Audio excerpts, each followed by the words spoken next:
Hello dear students हम आपकी book का 12th चैप्टर पढ़ रहे हैं जिसका नाम है विराम चिन्ह। विराम चिन्ह को पंक्चुएशन कहते हैं। तो बच्चों इस चैप्टर में हमने पढ़ा था कि पढ़ते व लिखते समय वाक्यों में रुकने के लिए लगाए गए चिन्हों को विराम चिन्ह कहते हैं। बच्चों उसके बाद हम कुछ विराम चिन्हों के बारे में पढ़ रहे थे। तो बच्चों आज हम विराम चिन्हों के बारे में हम पढ़ेंगे, वो है योजक चिन्ह, उद्धरण चिन्ह और लाघव चिन्ह। तो बच्चों चलिए सबसे पहले शुरू करते हैं योजक चिन्ह के बारे में। बच्चों यह योजक का चिन्ह है। योजक का अर्थ है जोड़। योजक चिन्ह का प्रयोग शब्दों को जोड़ने के लिए करने के लिए होता है। बच्चों को फिर से ध्यान से सुनिए, योजक का अर्थ है जोड़। योजक चिन्ह का प्रयोग शब्दों को जोड़ने के लिए होता है। उदाहरण के लिए जैसे माता पिता, भाई बहन। तो बच्चों यह विलोम अर्थ वाले शब्द हैं। तो इन शब्दों को जोड़ने के लिए योजक चिन्ह का प्रयोग किया गया है।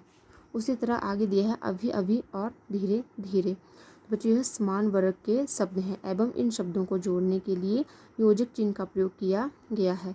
आगे दिया है फूल सी परी सी। तो बच्चों यह तुलनात्मक शब्द हैं एवं इन शब्दों को जोड़ने के लिए भी योजक चिन्ह का प्रयोग किया गया है। तो बच्चों ये था योजक चिन्ह जिसका अर्थ है जोड़। उसके बाद हम जानेंगे उद्धरण चिन्ह के बारे में। तो बच्चों यह उद्धरण के चिन्ह है जिसमें यह इकहरा उद्धरण चिन्ह है एवं यह दोहरे उद्धरण चिन्ह है। तो बच्चों उद्धरण चिन्ह दो प्रकार से प्रयोग में आते हैं। इकहरे उद्धरण चिन्ह। बच्चों यह इकहरे उद्धरण चिन्ह है। व्यक्ति, स्थान, वस्तु या भाव को किसी वाक्य के बीच में दर्शाना हो तो इकहरे उद्धरण चिन्ह का प्रयोग किया जाता है।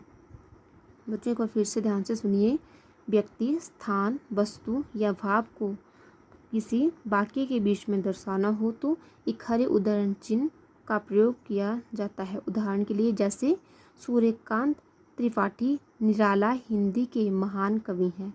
तो बच्चों इस वाक्य में निराला शब्द के लिए इकहरे उद्धरण चिन्ह का प्रयोग किया गया है।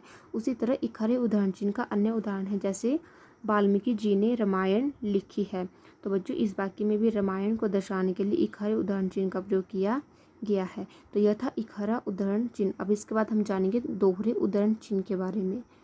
व्यक्ति के कथन को जब उसी के शब्दों में लिखना हो तो दोहरे उद्धरण चिन्ह का प्रयोग किया जाता है।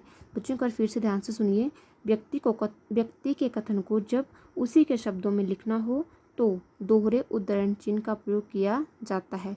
बच्चों यह दोहरे उद्धरण चिन्ह है। उदाहरण के लिए जैसे शास्त्री जी ने कहा जय जवान जय किसान।